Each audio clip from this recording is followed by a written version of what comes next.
Greetings, esteemed viewers. Welcome back to Doom. I realized I didn't actually bring us in the last two parts, and now No, I have you to didn't. redo them because I'm a perfectionist. And to fill you in on what you missed, I had to explain to Brian. Okay, ignoring the fact that earologist isn't a thing, the fact that you can't just do ears, you have to be an ENT or an audiologist. Although I think some ENTs do both, but a lot of ENTs I think might also do allergies. And I know this because I've seen several. Okay? Specifically for ear and sinus shit. Because they're all connected. Oh. And also, for the record, sometimes they'll just shove a scope down your nose. Oh. Yeah, and then they'll be like, nah, you're a station tube opening into the throat. No, that looks fine. See, all of that stuff's connected. Can I take No, they don't leave the camera there. I don't know. Do you know how expensive that would be? Jesus. I'm not an ear sinusologist. I mean, they technically did leave, like, tubes in my ears, but they didn't, like, help. They were supposed to. See, your ears, your nose, it's all connected. It's like circle of life. Except, not really. More like a river. More like a Disney remake of the Circle of Life. I mean, Please more than it's not a circle. Your nose doesn't connect to your ears don't connect to your nose, which connects to your mouth that connects to your ears again. Yes it does. Have you looked at the picture I drew? It's the all-seeing eye doesn't count. Okay? Ariel. But I colored it! Ariel, if I take a picture, write some fucking text on it, and then upload it onto the internet, it's true. I mean, yeah, you can't argue with that. That's what Abraham Lincoln said. That's like exactly like he said. That's like a direct quote. Honestly, that's one of my favorite memes that's a parody of the fact that that's a thing, where they just take some quote which very obviously could not have been from the person and then attribute it to a person that was pre-internet. Right. It's like, you can't believe everything you read on the internet. I think my favorite ones are when they do something like that and then at the end it just says probably. I don't know, it sounds like something he's saying. Brian, you got your speed shoes, but it's too late. I know, it's great. But you're not blue. Brian, it's like we're playing Sonic 1. You got the speed shoes and they're not helpful anymore. And you didn't even edit in that you're running around at the speed of sound. That's because it's so obvious. That's not the song that plays when you get speed shoes. I'll just play a super fast version of Green Hill since it's good. Which, actually, now that I think about it, you haven't really done many edits. Nope. This isn't one of those playthroughs. I mean, what could he really do? I don't know. There's not that much plot to this game. It's mostly just rip and tear, jumpity-jump. Honestly, I've been trying to figure out how much I should/shouldn't edit for Resident Evil and shit. Because I'm like, I'm having a hard time with Silent Hill. Yeah, I don't blame you. Because you really don't want to edit that game into like a meme mess. Yeah, that's the other thing where I'm like, okay, technically these are supposed to be like serious, but also we're probably not going to take them seriously when we're recording. I don't know. I'm probably gonna take Silent Hill seriously when we do it. Because the atmosphere just kind of gets lost with that extra layer of talking with people. You don't get the oppressive loneliness aspect, which Silent Hill kind of relies on that, to be fair. I don't know. I feel like Silent Hill it's less scary and more just uncomfortable. I mean, that's kind of the point with Japanese horror. Well, not really Resident Evil. Resident Evil is just Resident Evil is not really Japanese horror, to be fair. Japanese horror is way Ariel, more how dare you? There's and nothing more suspense-based. Japanese horror than a Jill sandwich. Okay. Okay, you're gonna have to explain that one, cause. Okay, we'll get there. Will we? Yes. Is this all I can think about now? Okay, Is it an well then actual also sandwich? think about the Master of Unlocking, and that you should take it with you. Okay.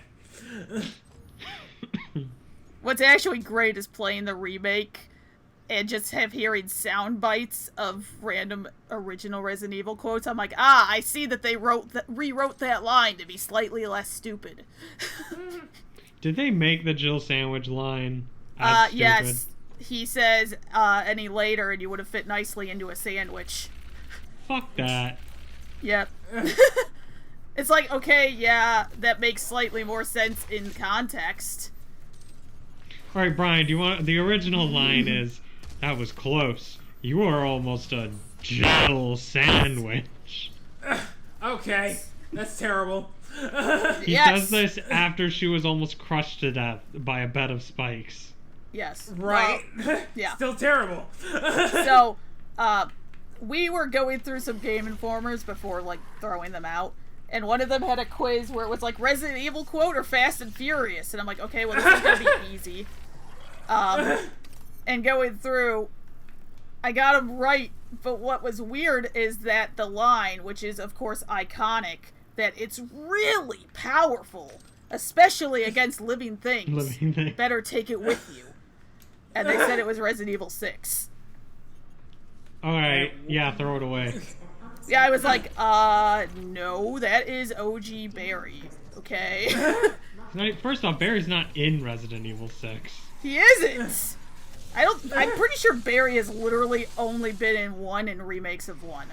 No, he's been in Revelations 2. He's a playable character in Revelations 2. Oh shit, I need to get to Revelations 2. Yeah, him and his daughter are playable characters. He has a daughter now? Yeah, it's Moira. That's an excellent name. She hates him. I mean... She's an edgy teenager. Which, you know what? You know what? That's rough. That's rough, buddy. He went through a lot of shit in 1 to stop his family from getting murdered.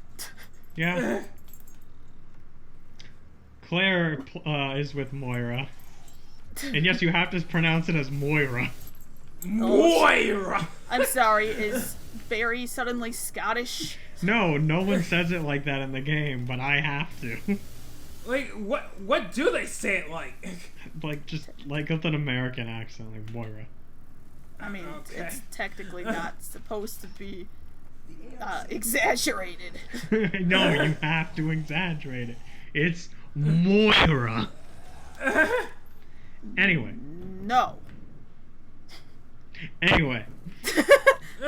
So, there's a point where Claire almost gets crushed to death, and she just goes, "Man, that was close. I was almost a Claire sandwich." God damn it! And Moira just Unacceptable!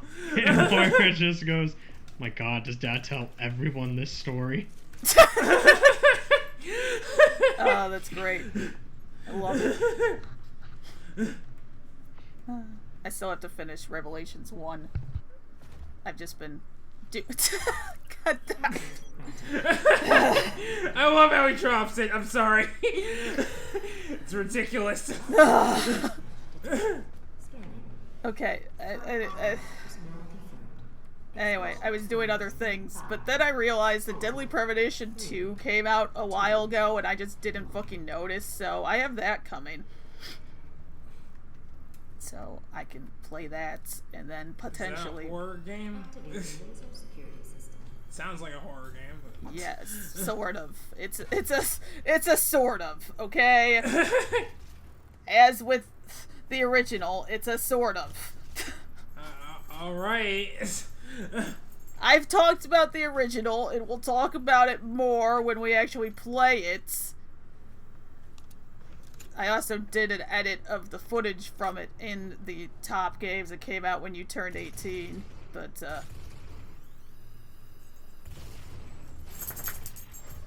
Oh.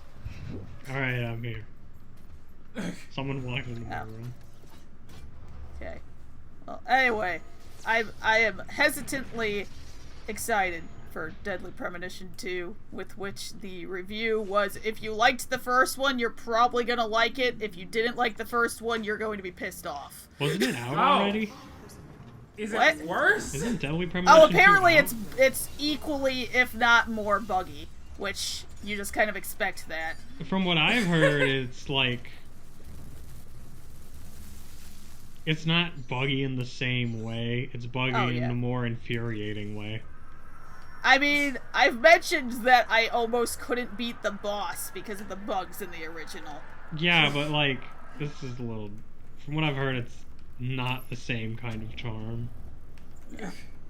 I don't know, I'll find out. Which, you know, they coming. could patch that out and just make it But that would not make as sense. terrible. And Sweary doesn't make sense. I mean, that's true. When are you going to record that game? That's what I've been debating. I have to hook the PS3 up, which is kind of a pain in and of itself. Brian, for context, the PS3 has its own cable and its own settings that have to be changed, and sometimes if you have it wrong, it'll just be completely black. Then you have to unplug it and hook it back to the TV to change the settings. Are you serious? Yes. Yes. Why is it that complicated? Because I don't the know. PS3 was a great console. Like, honestly, everything else is fine. It's just sometimes the initial setup for recording can be a pain in the ass. The PS4 is so much easier. You just have to make sure HDCP is turned off, and you're good. Because if it's turned on, then everything flashes black sometimes. And that's not useful. But it's still slightly, honestly, probably still slightly easier than getting the Wii set up. Because Wait, that's that was a easier than struggle. the Wii. Yeah, because it just has its own special cable. With the Wii, because I don't have... It's either S component or an AV cable, and that means you have to use a splitter. And sometimes when you use a splitter, it decides that the TV's just not going to read it at all. So you have to mess with that sometimes. And then you have to mess with the ratio, like the resolution, if it's going to switch it or not. So setting up the Wii, or actually setting up anything pre-PS3 is kind of rough. Okay. But what can I say? I like early 2000s.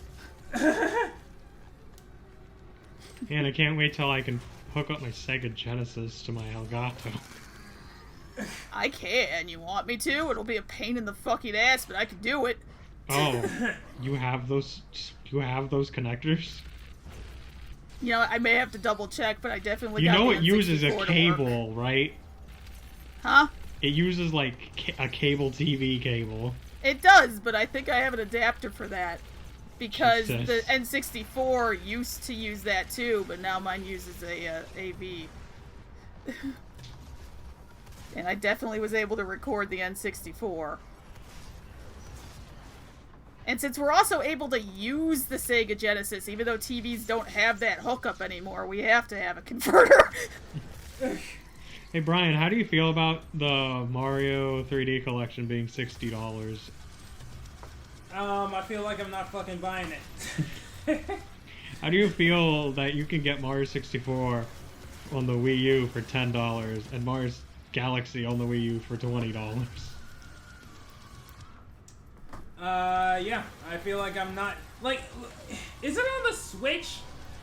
The 3D collection, yeah. Yeah. Like, I feel like the only thing going for it, really, is the convenience, but it's Literally not even really... it. Yeah. But it's not worth $60, especially if it's gonna be, like, for a limited time. Did I get that correctly? Yes, Yeah. they're doing what they did with Amiibos, the launch of the Switch, the NES Classic. They're creating artificial demand for a product. Did that even work? Well, yeah, Like, because... I mean, for them. So what happens is, if there's a limited amount, people freak out because they don't think they'll be able to ever get it. And then they just release more, and people are like, oh man, I better get this before it runs out like last time. Well, the worst parts about that is, you know, most places don't stop people from buying more than one until after it's already been proven that scalping is an issue for that particular item. Yeah. And then, you know, the fucking Rosalina amiibo is online for $100, and you can't fit it anywhere else anymore. Now, I personally am like, no, I am not paying more than twice the thing's value because fuck you, you're an asshole. Yeah, no. And even then, I still wait I waited a while, and then I think I ended up getting a Japanese one. Yeah. I mean, you're not gonna use it. I mean, I opened them. Oh yeah, I want to display them, but did anyone ever... Okay, do many people use all of the amiibos they get? Oh, probably not. I've used some of them. I've used the Animal Crossing ones the most only because of Amiibo Festival. Which, I gave a lot of crap when it came out, but it's actually okay. Sounds like fighting words. No, like, I was very angry when it came out because I wanted a real Animal Crossing game. Because we just straight up didn't get one on the Wii U. How do you feel now that you have a new Animal Crossing game? Yeah, that's a good description. I lost interest in it way faster than any of the previous ones. And that actually kind of bugs me.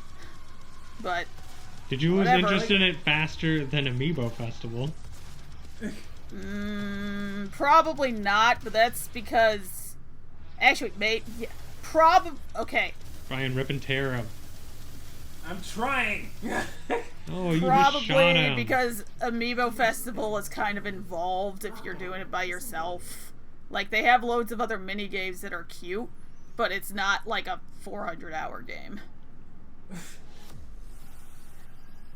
But it's cute. If you want a super chill game that's sort of like Mario Party, but the mini games are not part of the board game, like they're two separate things, then yeah, Amiibo Festival is great if you want a super chill, not very competitive party game. And Other you than own that, a Wii U. it's kind of meh. Yeah, and you own a Wii U and at least 2 of the Amiibos.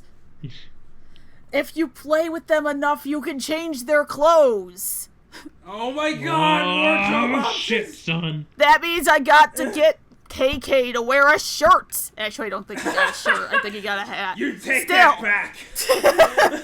I got clothes for KK Slider, and nobody can stop me. You mad woman.